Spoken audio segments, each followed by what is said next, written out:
Hello friends, welcome to ஸ்கிச்சாமா சமையல். இன்றைக்கி நம்ம பாசிப்பருப்பு சாம்பார் எப்படி வைக்கிறதுன்னு பார்க்கலாம். அது ரொம்ப ஈஸியானது, ரொம்ப டேஸ்ட்டாக இருக்கும். இட்லி, தோசை, பொங்கல் இது எல்லாத்துக்குமே நல்லாயிருக்கும். வாங்க எப்படி செய்கிறதுன்னு பார்க்கலாம்.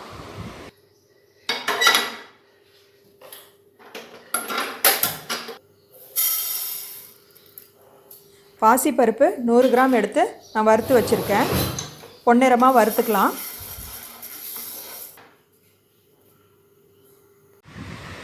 இப்போ பாசிப்பயிரை அலசி வச்சுக்கலாம்.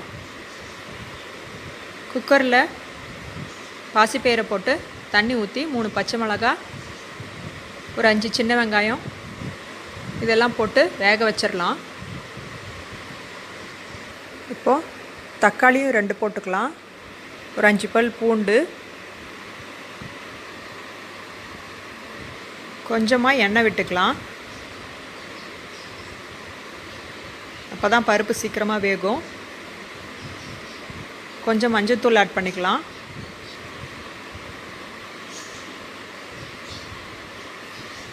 இப்போ ஒரு கிண்டி விட்டுட்டு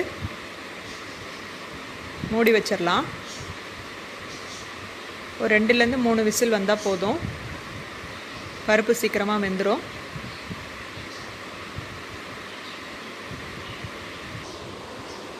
இப்போது குக்கர் ஓப்பன் பண்ணி பருப்பு வெந்துருச்சான்னு பார்த்துடலாம். பருப்பு நல்லா வெந்துருச்சு. இதை கொஞ்சம் கடைஞ்சிடலாம். அப்போ தான் தக்காளி எல்லாம் பருப்பு எல்லாம் நல்லாயிருக்கும்.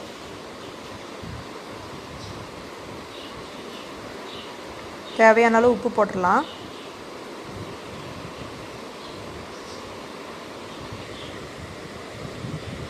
இப்போது இதை எடுத்து வச்சுட்டு தாளிச்சிடலாம். ஒரு பேனில் கொஞ்சமாக எண்ணெய் விட்டுக்கலாம்.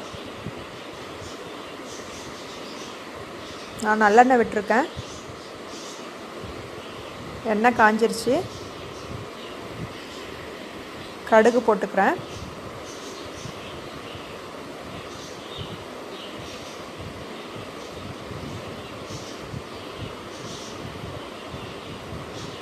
கடுகு நல்லா பொரிஞ்சிருச்சு. 1/2 டீஸ்பூன் ஜீரகம் போட்டுக்கிறேன்.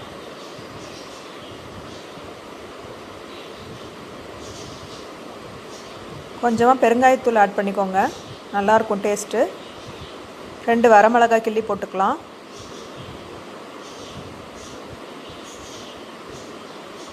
கருவேப்பிலை போட்டுக்கலாம்.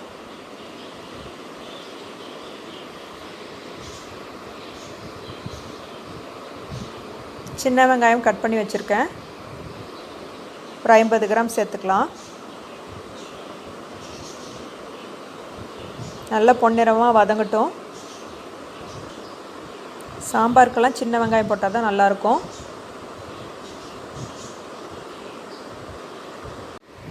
தாளித்ததை எடுத்து கொட்டியாச்சு. சாம்பார் நல்லா வாசமாக இருக்குது. இப்போ மல்லித்தழை தூவி இறக்கிடலாம். இப்போ பவுலில் ட்ரான்ஸ்ஃபர் பண்ணி பரிமாறிடலாம்.